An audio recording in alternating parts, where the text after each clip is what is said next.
Hi, I'm Dr. Lisa Fitzgibbons. I'm a pediatrician at Pentucket Medical Associates in Haverhill, and I just wanted to talk a little bit about going back to school for our children. I know that there's a lot of anxiety around going back to school and trying to figure out the best way to do that for our kids so that they return safely and feel comfortable with the school environment.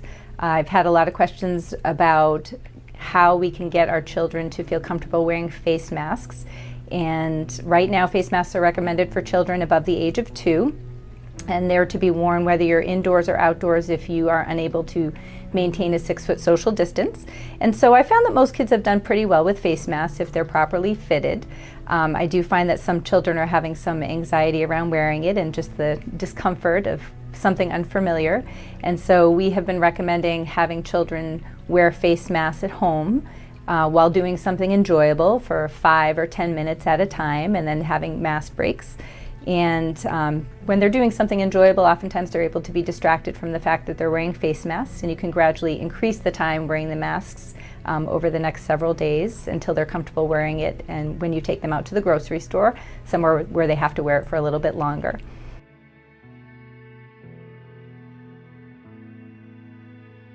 So the proper way to wear a face mask is to make sure that you are covered from the nose to the chin. You can either wear a cloth face mask or these are surgical face masks. I prefer these. They're more lightweight and more comfortable. So when you put the face mask on, it's important that you are not touching the front of the face mask. You want to wash your hands properly prior to putting it on, and then you want to touch it by using the ear loops. You want to make sure it covers your nose and your chin. If it is too loose for some children, you can actually twist the ear loops so that it has a more snug fit, so that it fully wraps around the chin and the nose. And in general, they're fairly comfortable. The importance of wearing the face mask, I know we've all heard about it, but the face mask provides a barrier against respiratory droplets, which is how viruses such as coronavirus and the flu are spread. So it's important to wear a face mask not only to prevent your respiratory droplets from spreading to others, but also to provide a barrier between other people's respiratory droplets landing on you. I also get a lot of questions about children who have underlying medical conditions, whether or not it's safe for them to wear a face mask. In particular, asthma and other breathing problems. It is very important to wear a face mask, especially in those situations, because their immune systems may be less able to fight off coronavirus and other viruses.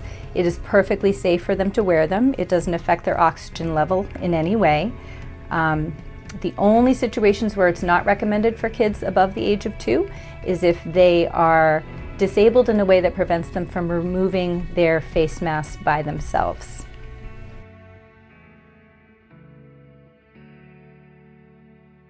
So one of the other concerns that have been brought up is children that have mental cognitive disabilities or special needs, how to make them more comfortable wearing a mask. And in addition to just practicing it at home, as we discussed earlier, while you're doing something that's fun and can distract them, I do find that sometimes if you model the behavior on one of their dolls or their stuffed animals, that can make them feel a little bit more comfortable. Let them put the mask on the stuffed animal so they feel like they have some control over the situation. They can decorate the masks. You can find a mask that has their favorite characters on them. There are a lot of different ways, I think, that we can make our children feel comfortable while also keeping them safe.